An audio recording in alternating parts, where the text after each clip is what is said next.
The spokesperson for the Khortytsia Operational-Strategic Group, Viktor Trehubov, reported that Russian forces are conducting active assault operations using armored vehicles along nearly the entire front line in the Pokrovsk direction.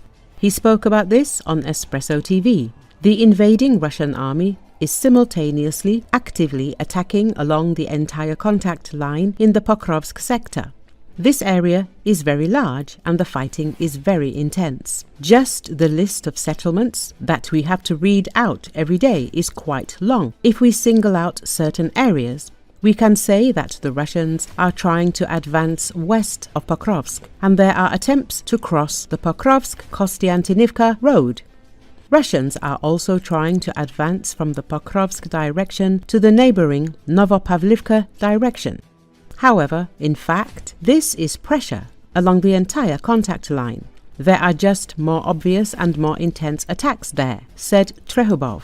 A spokesperson for the Khortytsia unit noted that despite the use of armored vehicles, the main tactic of the Russians remains the use of small infantry groups in cooperation with UAVs for assault operations. Russians are using the entire range of weapons in the Pokrovsk sector. This is one of the areas where Russians are still using armored vehicles. Also, Russians are actively working with guided bombs in this area.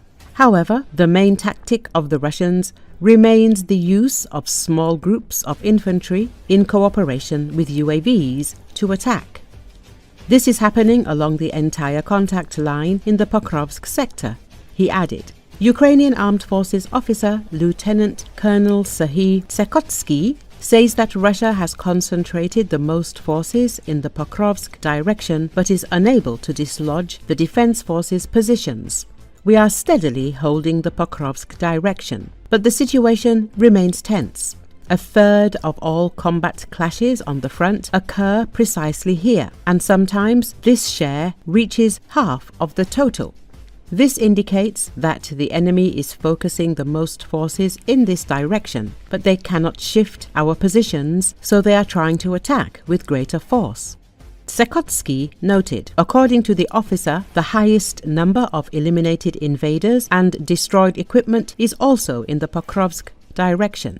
The enemy has realized that direct assaults yield no results and has changed tactics, trying to bypass our positions. They launch an assault and then quickly retreat to the side, attempting to wedge through our defense lines. However, the command is closely monitoring the situation and has the means to prevent this, Tsekotsky emphasized.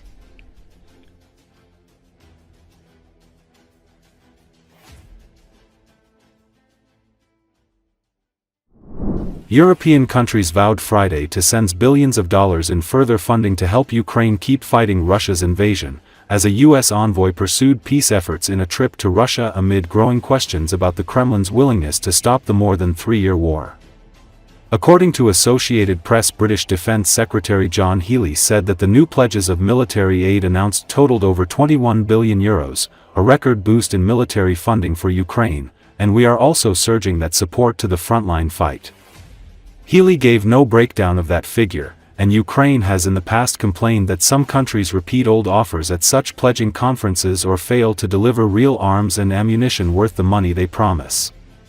NATO Secretary General Mark Rutte said last week that Ukraine's backers have provided around $21 billion so far in the first 3 months of this year. EU Foreign Policy Chief Kaja Kallas said Friday that more than $26 billion have been committed. Umarov, for his part, described the meeting was productive, effective and efficient, and said that it produced one of the largest packages of assistance Ukraine has received.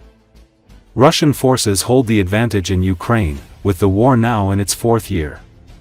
Ukraine has endorsed a U.S. ceasefire proposal, but Russia has effectively blocked it by imposing far-reaching conditions. The Russian delay in accepting Washington's proposal has frustrated U.S. President Donald Trump and fueled doubts about whether Russian President Vladimir Putin really wants to stop the fighting while his bigger army has momentum on the battlefield. Friday's meeting is the 27th gathering of the Ukraine Defense Contact Group. It's being chaired by Britain and Germany. Defense Secretary Pete Hegseth will be absent from a forum that the United States created and led for several years, although he was due to take part via video. Hegseth spent the first part of this week in Panama and returned to Washington on Wednesday night.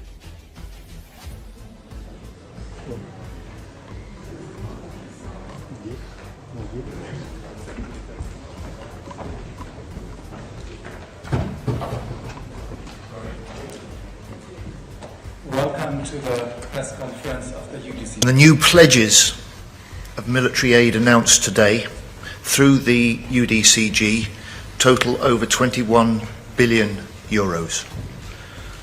A record boost in military funding for Ukraine, and we're also surging that support to the frontline fight. From the UK, we will spend £4.5 billion this year in military support for Ukraine, our highest ever level. And today I'm announcing £350 million to surge that support into the hands of Ukraine's frontline fighters. That's a package that includes radar systems, anti-tank mines, and hundreds and thousands of new drones. If you could give us some more insight on what exactly you requested today and how you... We should better look on our own and to do what we have to do and we can do. And this is what we are doing now. We take on more responsibility as Europeans and NATO as Europeans together with UK. We do whatever we can do to support Ukraine as long as it takes. And I think today was a quite impressive evidence for what we are able and willing to do. And this is what counts, not whether a minister takes part physically or virtually. Rutte gave us last week. The US has told us after the new administration stepped in that they will be besides Europe, besides Ukraine, but their focus will be in Asia Pacific or in the Pacific. They're still participating in UDCG. They are providing us security assistance, and they took a lead in a peace initiative, which they are focused. And Ukraine have supported President Trump's peace initiative and participated in several occasions where US team has got all 100% of support from Ukrainian team. So at this stage, I say it's a share of responsibilities that European partners are taking the lead. US is besides us and focused on the peace, and we're working together. Our job is to make it happen.